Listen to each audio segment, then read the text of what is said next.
Hello, and welcome to Crushing Classical. I'm Tracy Friedlander, and I'm so happy you're joining us for today's Fireside Chat. Today, we're talking about narratives and how the story that you tell about your life literally creates the reality you live in. It's funny because I have seen this in my own life somewhat, but as we had a conversation about it, I saw it even more. I saw how the narrative that I had created about money early in my career really created the reality I was living in, even in other areas of my life. We talked about other examples in each of our lives where we could see from the outside what the other person's narrative could be. Funny thing, it's hard to see your own unless you really look. And that happened to me today in this conversation a few times. And maybe you'll see some things after hearing this chat for your own life and career. I'm looking forward to you hearing this one. Let's get started. Okay, hey Eileen, how are you? Good. How are you? Great. So, we are talking today about narratives of our lives that we create. And essentially, we were just talking about it. We all have a narrative that we create through our lives by the choices that we make. And Eileen just said this so perfectly. What did you say? Something like we make choices in our lives that essentially create the narrative, and then and this came up we were talking yesterday. This is how the topic came up. Was we were talking about somebody who, there's a, let's put it this way, and I don't want to give away names or anything, but I'll just use an example, a recent example. We know somebody who, they have a lot of health problems in their family, and just a myriad of health problems. And it's so interesting because one of their inner family members, like one of the close family members, ended up getting a really aggressive form of cancer. And what I said was about this is, as sad as it is that that person got cancer, it totally fits in the existing narrative of their lives. And of course, Tracy was like, what are you talking about? And I'm like, because you have to see how perfect it is that that actually happened, because you have to look at this series, like all the complaints and everything that's gone wrong and how long it's been going. I mean, and for cancer to suddenly show up, it's part of the narrative. It fits right into it. I'm not saying that people don't unexpectedly get cancer. I'm not saying that. I'm saying that everyone, if you just look at it, if you look at that you can have a choice in your life, there is a narrative that your life is right now. There's a narrative that's going on, and there's things that you say about your life to other people. There's things you say about your life to yourself. And the more you keep saying those things to yourself and to others, you just keep creating more of the narrative you currently have, whether you like it or you don't. It goes both ways. You can love your life and you can go, I love my life. I love my friends. Everything is amazing, and amazing things keep on showing up for you. And then there's other people that are the opposite, that are like, my life is horrible. I keep having these problems. I'm running out of money. I'm this, I'm that, I'm this, I'm that, I'm this. And problems continue to show up. This is not a woo-woo concept. If you look at your own life and you look at the lives of the people you will see this. And that was the conversation that we were having yesterday. Right. And the fact that you just said all that stuff, I can think of, as you were talking, I was thinking of friends and people that I've known through the years who are on both sides of those extremes. Yep. People who are like, oh, my life is so awesome. Yep. Look at what just happened. Yep. And you see these people, Yep. I know someone who says that all the time. And then you'll get this email from her and she's like, now I'm doing this and it's so amazing. And you're like, not surprised. That's just who you are, Yes. I mean, there are some people whose lives are literally charmed, and they talk about it like that. Yes. They talk about like how charmed, oh my gosh, I'm so lucky all the time. Oh, I always get the best parking spot. I always, you ever notice people like this? Really? Yes, I know someone who I'm specifically thinking of, and it's this, and I should just tell it because I've already interviewed her on the podcast.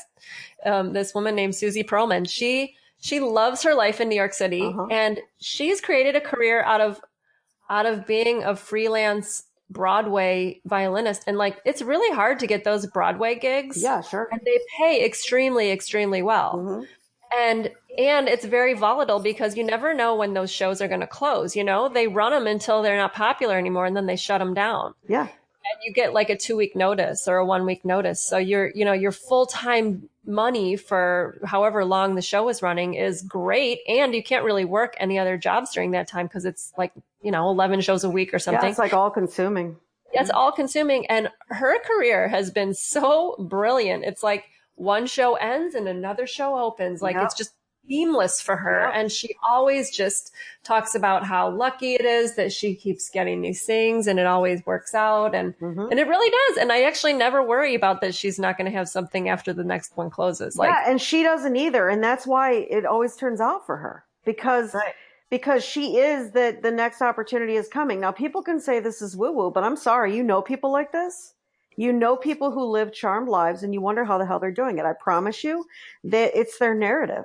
It is the narrative that they are running in their own life. And if you don't, my point of this whole discussion really is, if you don't like the narrative, you can change it, but only you can change it. Like no one else can change it. It's not a circumstance that's going to change it. It's you that's going to change it. And it's all in very much in what you're saying about it to yourself and to other people. Because every time something comes out of your mouth, there's a reality that goes along with that. If you tell somebody, I have bad luck all the time, who they are is you have bad luck all the time. Yeah. They actually look for bad luck for you. Right?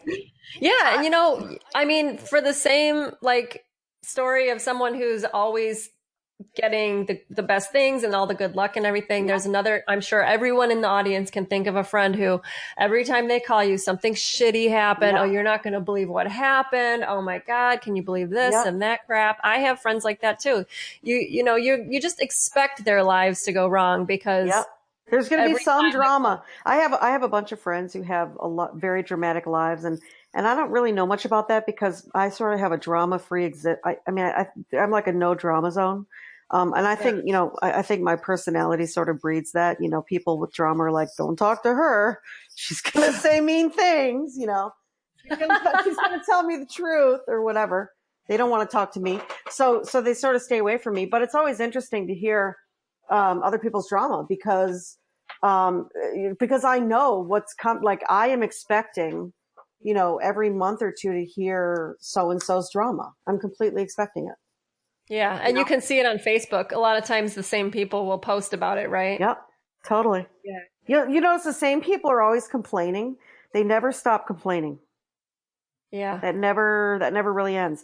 Now, let's bridge this over though because I think what's important about this is how it relates to classical musicians. Yeah. I know that you have some stories that you and I have talked about in the past, certainly, but have never really, this is our first time discussing it publicly. But, so give me a story of some, I don't know, musicians, and like narratives.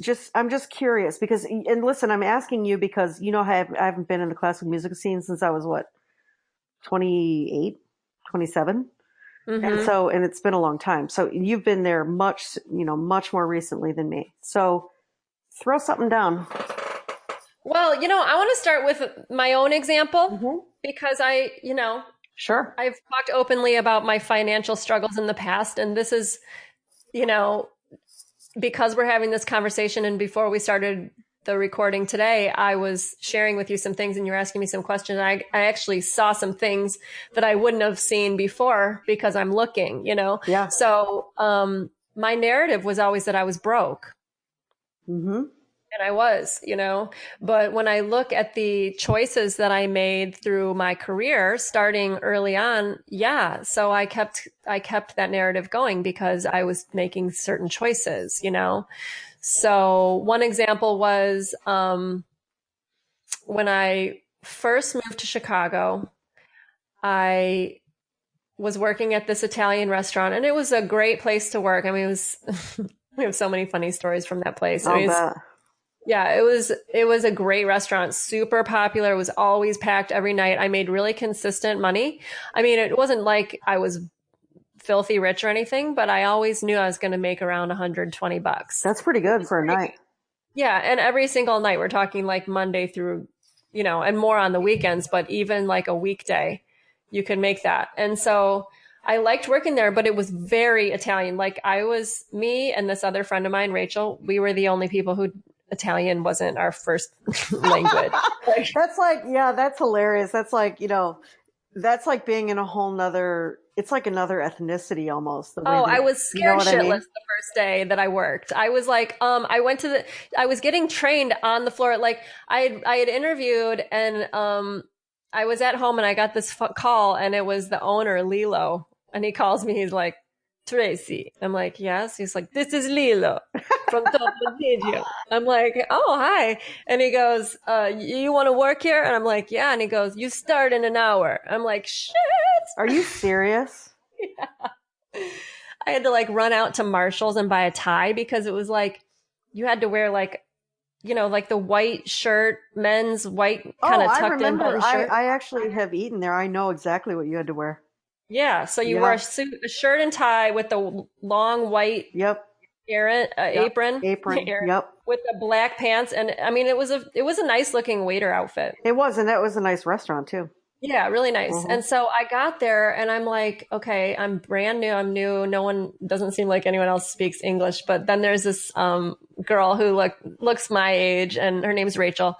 And I'm like, oh, she's not Italian. Like she does have an ethnic look to her. She's got a darker skin tone. So I thought maybe she was Italian, but then we started talking. I'm like, oh, thank God she speaks English as her first language. And I started, I went to put in an order. I think I was shadowing somebody and she's like, put in the order. Rachel was actually training me and I look at the computer and it's all in Italian, like every single thing. Like, I even remember the names of the pastas. They were like, spaghetti de frutte de mare and stuff. Oh yeah, Like, yeah, what real the hell is Italian. Yeah, that? yeah. You know? And so I eventually learned I all think the it's with things. mussels.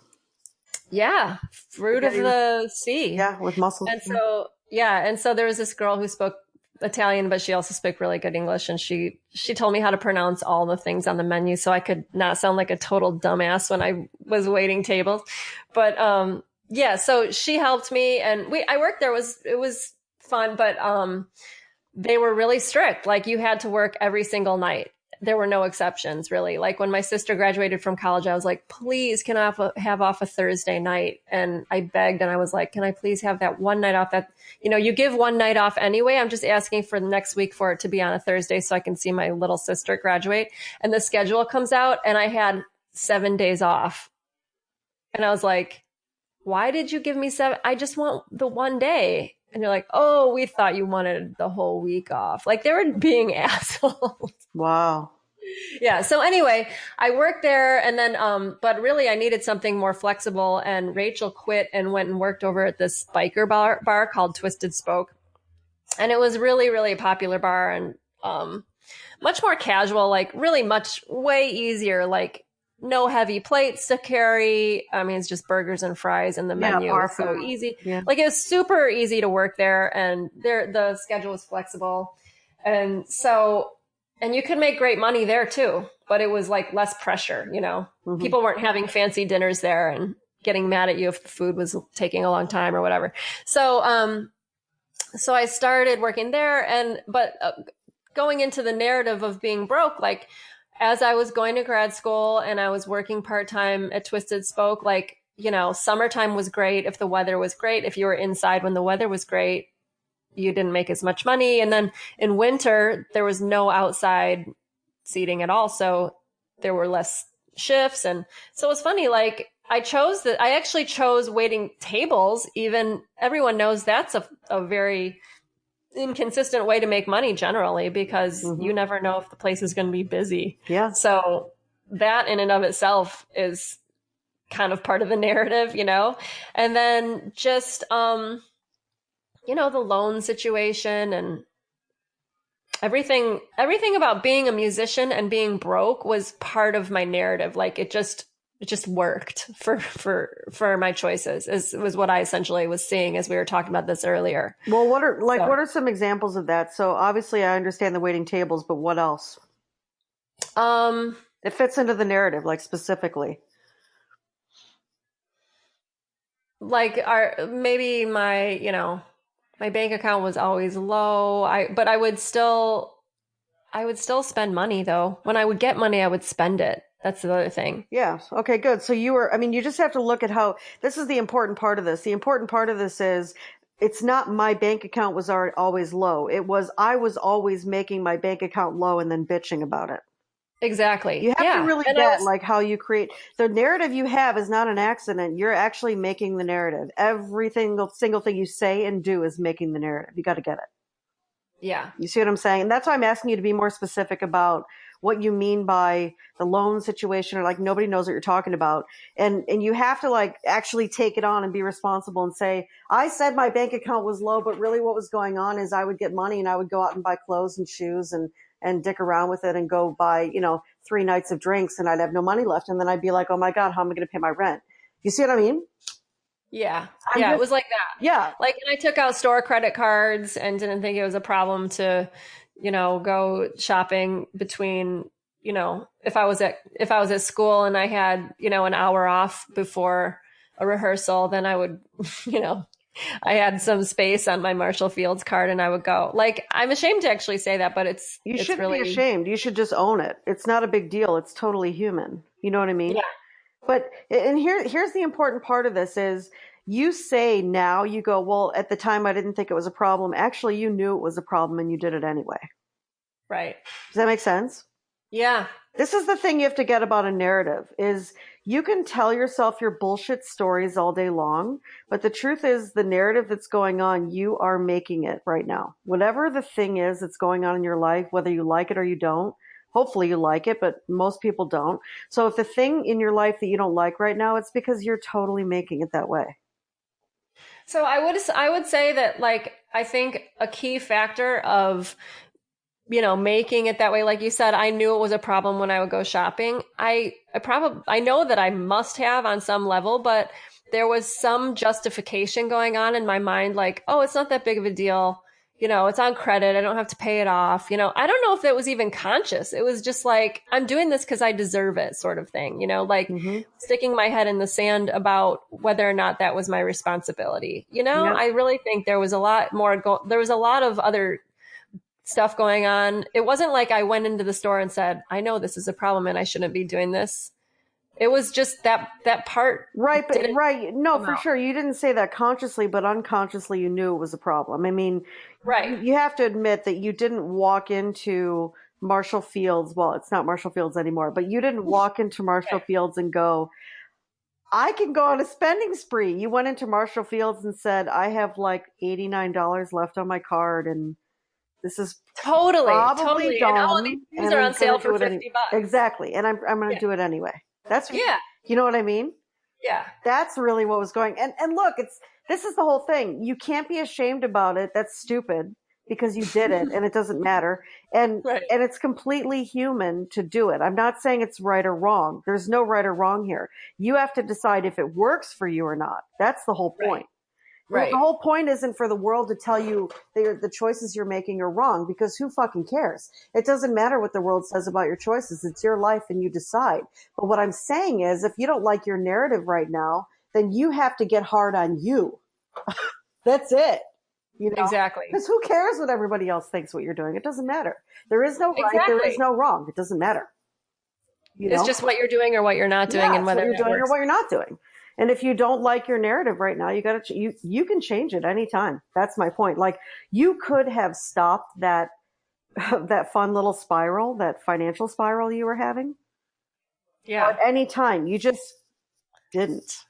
So I'll tell you how I sort of got out of it. Good. Tell me. Um, It's good. It's a good story. as I went on, as you know from hearing other episodes and us talking, I eventually auditioned and got into the Virginia Symphony, which didn't occur to me to, I was just like, oh, I'm throwing out the hugest net possible. Like I have to take every audition because I'm done with grad school and I need to audition everywhere. And I auditioned for Virginia and without questioning like how much it would cost to move there, how much it costs to live there, how much money I'd actually be making. And then that credit card went to collections and, the previous conversation we had about I agreed to some conditions that were not Good for my Yeah, I mean, you basically agreed to a payback plan that didn't work for you.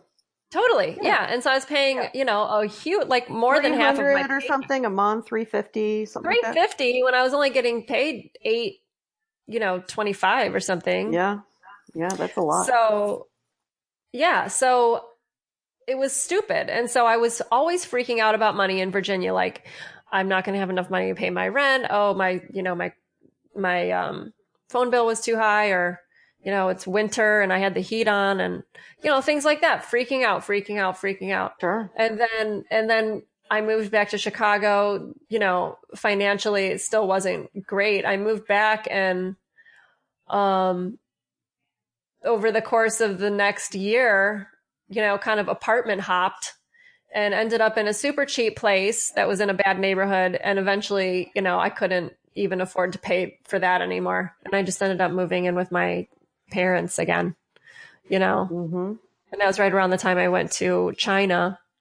Okay. And Yeah. yeah, so I went to China and played there for 3 months, and I was able to save a little bit of money there. And then when I came back, that was when I auditioned for the North Carolina Symphony, and then moved down here to play on a regular basis. So when exactly did it turn around then? You said you were going to say what was it? Right. Yeah. So it's funny because, so my friend Rachel, this is a different Rachel from the Topo Gigio restaurant. There's another friend, Rachel, who's a horn player, and she was already in North Carolina Symphony.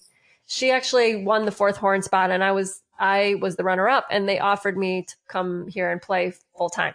And we talked all the time. We talked every day. And, she was like, look, you got to take that offer. There's lots of work here. You could really make, a reasonable income, way more than you make in Chicago. And I was actually on the fence about it. I was like, well, I like living in Chicago. I just got back here. I really love it here. I just subbed with the Chicago Symphony. Maybe that means I'm going to start subbing a lot more. And, I was like actually weighing out the pros and cons. And she was like, dude, you're an idiot if you don't move here. Basically, she was like, said that to me. And I had a deadline. I had to make my choice in like, I had 2 or 3 days to choose, because they wanted to get someone else here if I was going to say no. Mm-hmm. And so I thought about it. I listened to what she said. I was like, she's right. She told me the pros, which are, what you're going to be making like on a consistent basis here, and it's cheaper to live here and all that other stuff. So I said yes, and then I moved here. But it was still, I was still dealing with the history of crappy financial choices. Mm-hmm. And so I still would from time to time freak out about money and, this and that. I think one time it happened where, I remember it was like at the very first, this is exactly what happened when she said what she said to me. I'll tell you in a second. I think I got paid, and they sent my check to either the wrong address. It was like before I had signed up for direct deposit or something. They either sent it to the wrong address, or maybe they sent my check to my parents' address, or some things got screwy, and I didn't get my check when I needed it. Okay. And I was freaking, like I was like having a heart attack. Like, I'm not going to have enough money, da, da, da. And she goes, wow, you really love to freak out about money. And I was like, what? She goes, yeah, you love it. You must love it if you you do it all the time. And I felt like I'd been slapped in the face. I was like, that's so rude, dude. That's not cool. She's like, just telling you what I see. It was really hard to hear, actually. And what'd you do after that, after she said that to you? Because it's really, it's very rare that someone actually tells you the truth like that. And this is why you don't see your own narrative, by the way, for everyone who's listening. The reason you don't see your own narrative is everybody else sees it and you don't. And they don't tell you what it is. They're not going to tell you, because quote unquote, it's not polite, or you shouldn't say things like that, or being honest is mean, or whatever the hell people say about it. But everyone else can see your narrative and you cannot. That's the truth. Right. And if someone actually, nuts up and says something, then you actually still have to hear it, because Yep. I've personally tried to show people their narratives before Sure. and it gets rejected, Yeah, yeah. like I they don't. mean, that's the problem. That's why people don't tell you your narrative because that's they're expecting. They're Yeah, expecting that, you're just going to reject it and tell them to screw off or you're wrong or whatever because people love to think that they're right and they know everything. And unfortunately, you don't. You cannot see the outside of your own box. I always like to say that like, I can see the inside of mine and the outside of yours, but I can't see the outside of mine. right. I'm great at seeing the outside of your box. No problem. But the outside of mine? No. I have people. I have people for that. I do. I mean, there's no way. I can't see the outside of my box, you know? So, Yep. yeah. And so that I'm curious. So after she said that, obviously you got mad, right? But did you take a minute? Did you go home? Did you think about it? Like, what was that? Yeah, I remember we were on the phone and she said that, and I was upset with her, and I was kind of mad at her for a few days after that. But Sure. I actually looked when she said that, and it took a little while. It wasn't like I looked and right then and there I was like, she's right. But Right. you know, after a while, I started to think about it, and I'm personally now, it certainly wasn't back then, and certainly wasn't in my Chicago days or anything like that. But um, now I'm much more into looking at my life and addressing things I want to change and trying to fix them and trying to evolve. So she said that, and gradually, I said, she's got a point. I don't love it. Like, I don't consciously love freaking out about it. It feels terrible, but I do it all the time. So she's got a point, and she had to say it like that in order for me to see it. Right. And so that was when I started to make changes about the way that I dealt with my finances. And it was timed well because I was now making, a pretty good living. And then after that, I got some 1 year positions. So it was like consistent money finally for the first time in my life. So I was able to actually get back on my feet, Right. And then, I started dating David, and he was like, you should pay off your credit cards, stuff like that. I'm like, Right. oh, Right. So, that was when things took a turn. Isn't that interesting though? Isn't it interesting how you made a decision that, like you're in Chicago, you're him-hawing about should I move to North Carolina for this more certain financial, because that was really the draw it was certain finances and steady work, obviously, but certain finances, because that goes along with steady work, right? So you make that decision and suddenly now you can pay your bills. Oh, something's going right. Oh, cool. I can pay my bills. Now, all of a sudden your narrative changed. You just need to look. So you make a decision and, oh, wow, I was able to pay my rent on time. Oh, wow, I was able to pay my credit cards. Oh, wow, I can pay my bills on time now. All of a sudden you're no longer talking about being broke. You're talking about, wow, I'm paying off my bills. And then you meet David and, David is, good with money or whatever. And then you guys start having conversations. He's like, hey, you know what? Those credit cards, why don't we pay those off? You should pay those off. You have to notice that the narrative changes when you start changing the narrative. It started with you. You just have to get your whole narrative changed in one decision. It's totally true. It's totally if you true. Just look back, you're going to see it. I mean, I know you probably haven't traced this all the way, but if you just look, you'll see how you could actually sit down and map this out on a piece of paper. Then I met Are you saying that other parts of my life got better too at the same time that I started to change that narrative? I think everything got better. Yeah, I do too. I started dating David at that time. If you look, you'll see it. Yeah. And also, at that time, I know you weren't necessarily thinking about that in Chicago, but you always knew that you wanted to, get married and you knew you wanted to have a kid at some point, right? Uh-huh. So it's interesting that the narrative, the money narrative started changing and then the relationship narrative started changing. You just have to it's all related. The whole thing is related. Yeah. When you start to turn one area of your life around, you can turn the other areas of your life around, but it usually starts with just one area. If you just impact one area, it usually starts to tip over the other dominoes in the other areas. And in your case, it was money, I think. right? Yeah. And again, you have to look. I can't tell you how this really is, but you have to, for everyone listening, you have to look at the narrative in your life, because whatever area of your life, if it's multiple areas or whatever, you're making that the way that it is. You are just whatever you're saying about it, whatever you're doing or not doing about it. You can change it. It's But you know what's one really funny decision can though? change it. You know what's really funny though, now that you bring up the relationship thing. I mean, I did have another narrative going on in my life Okay, about good. relationships. Let's talk about it. What was it? Let's go. Even though I knew deep down that I did want to get married, and I knew I didn't want to have a big family, but I always saw myself having a kid. And the people that I dated all the way through up until my current husband Mm-hmm. have been completely like people that I never would have ended up with or Meaning, should. why? Why? They were non-committal. They were, they Non-committal didn't meaning. like they often wouldn't even want to label our relationship as boyfriend and girlfriend. I We're see. just So they hanging didn't. I out. see. So they didn't want to say that they were dating you, or this is my girlfriend. Right. We're Okay. just hanging out. It's not as serious as that we're girlfriend and boyfriend. We're just hanging. We're Okay. So seeing that how was a this pattern. So goes. you're saying that was a pattern that you were repeating. Yeah, Okay. I could say at least 2 or 3 people that I dated in Chicago.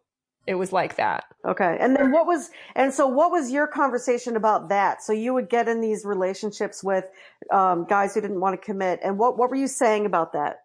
I would tell myself that's what I wanted as well. Like, you know, I just Ah. want to have something. Yeah. So I just want to be casual. I don't want to be in a relationship. Yeah, La la la. I was totally making that as like what I would say that's what I wanted just so that I could, you know, be in a relationship Yeah. even. Yep. And it's so interesting because when you say that, that's what you get. Just understand that. If you had said, I want a committed relationship. I want to be married someday. I want to have a child. I've got certain goals in the family direction, blah, blah, blah. Certain people would have shown up and certain people would have run. Right. And those people that I was dating would have run, but Yeah. like that was my fear. My fear was that, oh my God, if I say that, you can't say that. Like, and you could probably find like 5,000 articles on Cosmo magazine saying like, you don't tell guys what you really want. You Sure. don't tell people that you want to, get married, Hmm. Yeah. which is insane, Which is ridiculous because if you actually want to get married, you have to be able to say, I want to get married. yeah. And If it's you not actually wrong to want say to get that. married, you actually have to be, I want to get married, say, I want to get married, and tell everybody I want to get married.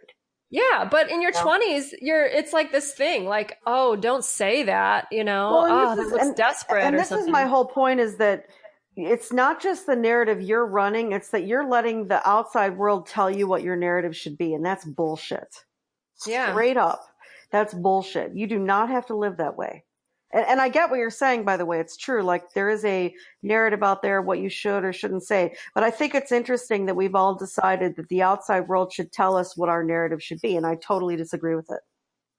I agree. Totally And disagree. so it's funny because, recently I did get to go back to Chicago and as as an extra play with the Chicago Symphony. And I saw some of the, some of the subs that I used to sub with a long time ago. Yeah. And it was funny to go back and where my old narrative existed Mm-hmm. so long ago and talk to the people that are still there. And so often that narrative matches with the way those people are still living their lives in the same place. Mm-hmm. Yep. Like one of my friends, we were talking about how great it was to be there subbing at Ravinia and how fun it is. And he was just like, yeah, do you know if you're going to play again? And I'm like, I don't.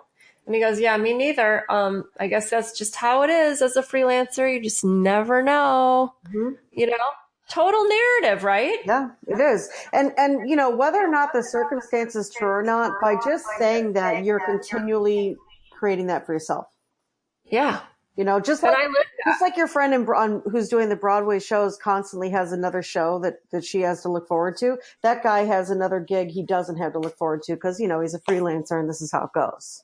Yeah, it's just a life of a freelancer. And I remember when he said that to me, I got this feeling in my gut like, oh, I remember feeling in that and I don't. And that was almost you. Yep. If you would have said, no to the North Carolina gig, you'd probably still be doing that nonsense. Yeah, 100%. And listen, there's some people who are thrilled to be subbing with Chicago Symphony full. Great. I don't care. Go ahead. I don't have a problem with anyone's narrative. I'm saying if you have a problem with your narrative, it is within your power to change it. That is what I'm saying. I could care less what your narrative is. I Right. am here to worry about my narrative. Tracy's worrying about her narrative. You're going to worry about your narrative. That's how that works. It is not anyone's job to manage your narrative. It's Right. your job. What I want you to see is that you have one. That's all this conversation is about. Truly. Yeah, so let me share another example from when we did Audition X Factor. There was this little Oh girl, yeah. That's this right. little clarinet player, and I found this she joined a little later, before. It wasn't like she had the information for like a month and a half or something. It was like 3 weeks out. So she still had 3 weeks to learn her excerpts. I love how you're making excuses for her. You're already creating the narrative.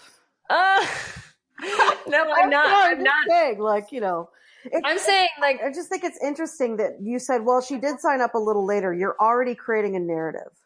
that's funny. Yeah. Just notice it, right? It's not bad. Okay. Okay, but anyway, keep Okay. going. So this is her story. She shows up and she had the music in advance, but apparently didn't, prepare well enough. And so her audition flopped. Like she was having problems while she was playing, and it just wasn't a very good audition. You could hear how behind the screen, you could hear her getting more and more nervous, and more things were going wrong. And then,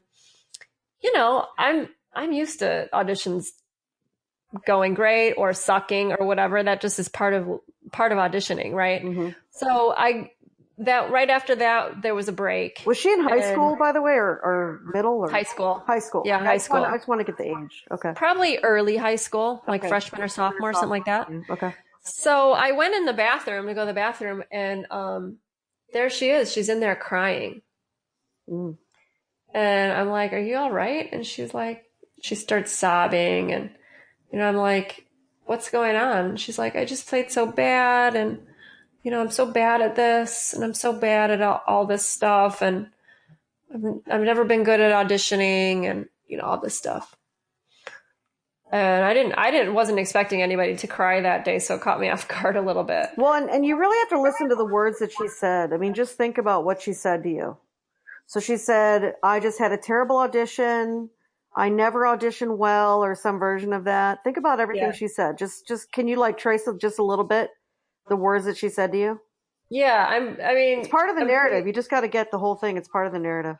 Yeah, she just said she never auditions well. It's never been something she could do well under pressure, and it's just she told me she gets extremely nervous. Extremely nervous. Yep. And she gets really bad dry mouth. I remember her telling me that she gets really bad dry mouth. I said, "Did you bring a bottle of water on stage?" She goes, "No." So it's interesting that she says, I always get really bad dry mouth, and then she doesn't bring water on the stage. You got to get the narrative, guys. You've got to get the narrative. This girl knows this, but she doesn't bring water on the stage. Tell me she's not creating her own narrative. Just understand what's going on here. Keep going with the story. It's a great story. This is so perfect because everybody has a version of this, and if you can just see this for yourself, you can change your own life. Keep going. Yeah. So she's crying, and I tried to say stuff like, "Look, I know that you haven't taken that many auditions, and it's challenging. That's why we're doing this workshop, and I'm really glad you're here. And you had the guts to come and do it anyway. So So she did a really good job she successfully enrolled you in her narrative.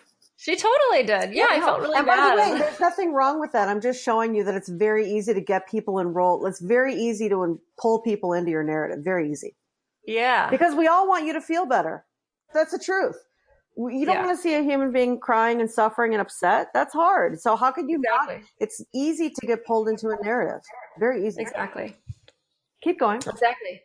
So so that was, and I said something like, there were a few more auditions left, and traditionally what we were doing at the Audition X Factor is after you audition, you join the committee so you can hear other people's auditions.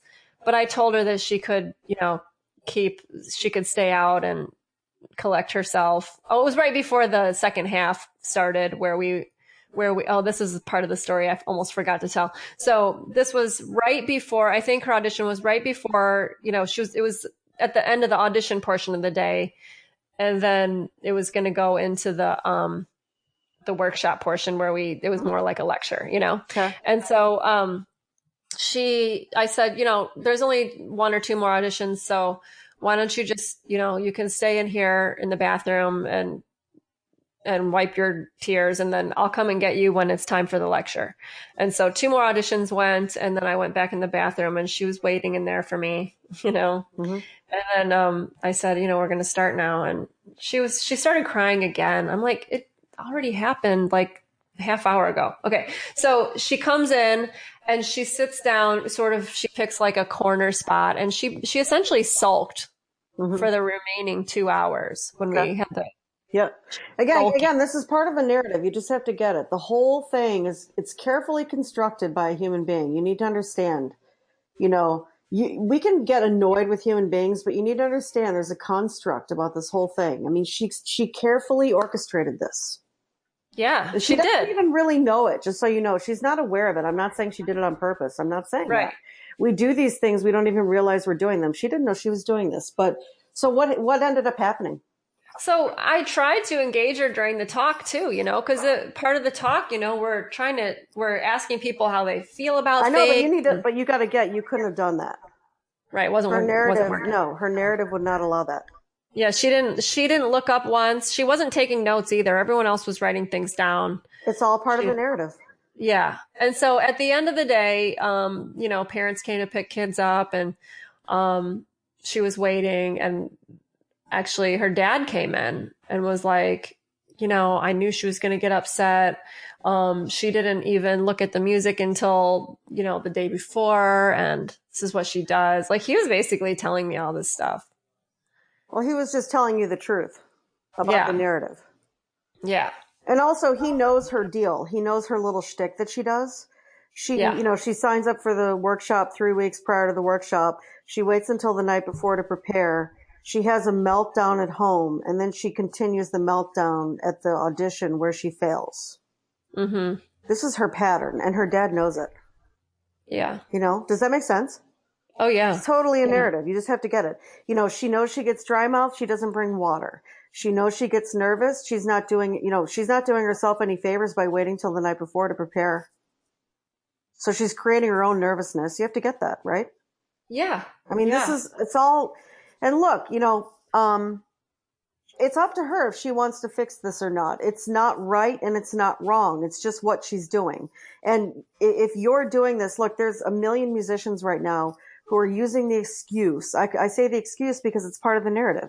I get nervous at every audition. I never do well at auditions because fill in the blank. There's a million musicians that are saying this right now. I never do well at singing auditions because blah, blah, blah, blah, blah. How about that trombone player that you told me about? Tell that little story, because that's another narrative. You told me about this guy. Oh, that's such a narrative. That's a long one because I've known him. Well, don't give me the long. Just give me the highlights. Okay. The highlights. Yep. I've known him for a really long time. Eventually, he did win an audition and got into an orchestra, but 2 years later, he did not get tenure. Okay. So that was a bummer for him. Moving on. I love how you say that was a bummer for him. It's not a bummer. Not getting tenure is not a bummer. It's a red flag. Okay. Yeah, you're right. That? Yeah, look, I'm adding the narrative. You're adding the narrative. I'm just telling you. Like, you just got to get the narrative. This is what we do. This is why our lives are this way. Okay, so it's not a bummer. It's a red flag. You didn't get tenure after 2 years. Okay, yeah, clearly he's enrolled me along the line. Something ain't right about. Okay, so keep going. What was? Series of jobs. I won't tell you all the story. No, how many jobs and give me like, okay, first job, 2 years playing, no tenure. Second job, 1 year playing, got kicked out for pissing somebody off or whatever. Give me the highlights. Yeah, I think I think that was his only playing job. And then he decided to switch gears and go into teaching, Okay. you know, go get a doctorate and try to get jobs in colleges, Okay. Okay. Got it. So he did that, and then he had, I think, I'm not sure if it was full time, if he was one, it might have been like a 1 year position kind of deal at this one college, but they decided ultimately when it came down to filling the position permanently, they let him go, and then he went and got another job, and he actually, I mean, this was, and this isn't not like in between these actual employments. There were many, many, many auditions Okay. that didn't pan out. So in So other it words, wasn't. he would get a job and then he would lose the job. Yeah, and then in between there was really trying hard to get another one and a lot of fails, and then finally getting the third one, and that didn't. The same thing happened. Same thing happened. What? He got the job and then he didn't get tenure. Teaching job or playing job? Teaching, teaching. Teaching. Okay. And see, again, you have to understand. That's why I tell you, if you're in a job for 2 years and you don't get tenure, that's not a bummer. That's a red flag. Right. And so now You this is fucked the up. third time, right? And so I actually, at one point, I was telling you about it, I think, and saying, you know, dude, this is actually a problem, and we were talking about it, and and you said, you could talk to him about it, in a really rational way, like friend to friend. Yeah. And so I Kind of did. like when Rachel said to you, boy, you sure like to complain about money. Yeah, that impacted me and made a change in my life, helped Same thing. I me mean, make a because, change. again, people can't see the outside of their own box. I'm sure he couldn't. No, and so I brought it up and I said, look, the only common denominator with all these situations and um, and the jobs is you, Yeah. and he wouldn't see it. He wouldn't. Yeah. And so, and you have to understand that some people, despite the pain of the narrative, they love it. And they're not going to see that it's a narrative or that they're creating it. They're not going to see that. They're not going to see that they are the author of it on some level. That you just, the circumstances you're in are not an accident. They're not. You put yourself Right. there or you didn't. Whatever the case may be, you're there. So, whether or not you want to change it is up to you. Whether or not he wants to change that is up to him. That's the magic of all this. Is it's totally within your power to change whatever narrative you have going on. Exactly. Yeah. Yeah, so it's just really interesting to see when you go through the whole thing. Uh, It's always, and like you said, it's always easier to see someone else's and it's less easy to see your own. yeah. And I'll be honest. I have it's I was sort of teasing you when you said it was a bummer for him that he didn't get tenure, and of course I'm on the other side going, that's not a bummer. Like I don't want to say I don't have sympathy, but I see things for what they are. I don't I don't fall into someone else's narrative very easily, I think I should say, because I understand what it is. And that's why, like, when you were telling the story about the girl at Audition X Factor, Yeah.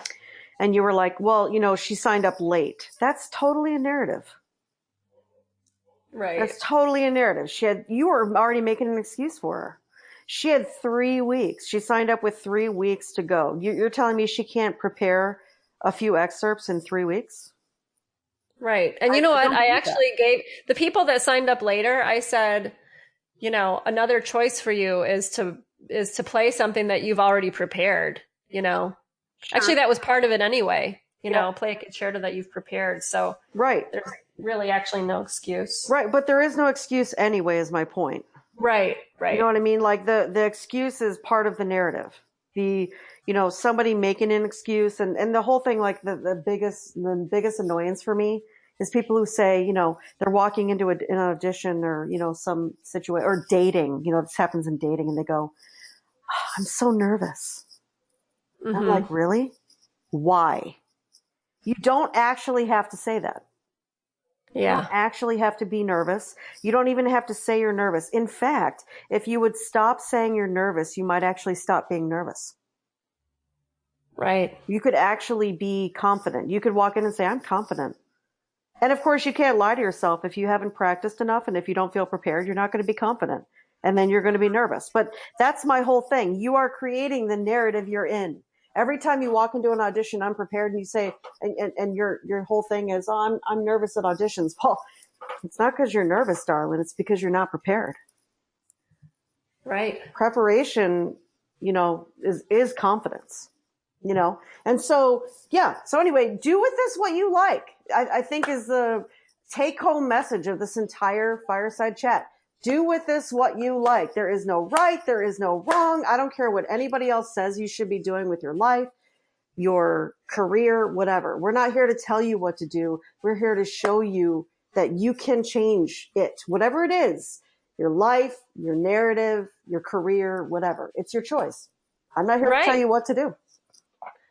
Right. Start with something that you don't like about your, what's been going on, about your trajectory or your life, whatever. Like, totally. I knew that I didn't like my financial situation, but I was still living that narrative for so long. Yeah. And part of the narrative was I need to stay in Chicago, and I love Chicago, and yeah. Right. And now you're like, I would never, no way in hell I would live in Chicago. Yeah. I know. Totally. Funny. So cool. So that's that. Awesome. Great talk. Thank you so much, Eileen. If you guys are enjoying the fireside chats and the interviews on Crushing Classical, please write a review on iTunes and join the conversation on facebook.com/crushingclassical and Instagram at Crushing Classical. Thanks a lot, guys. Bye. Bye.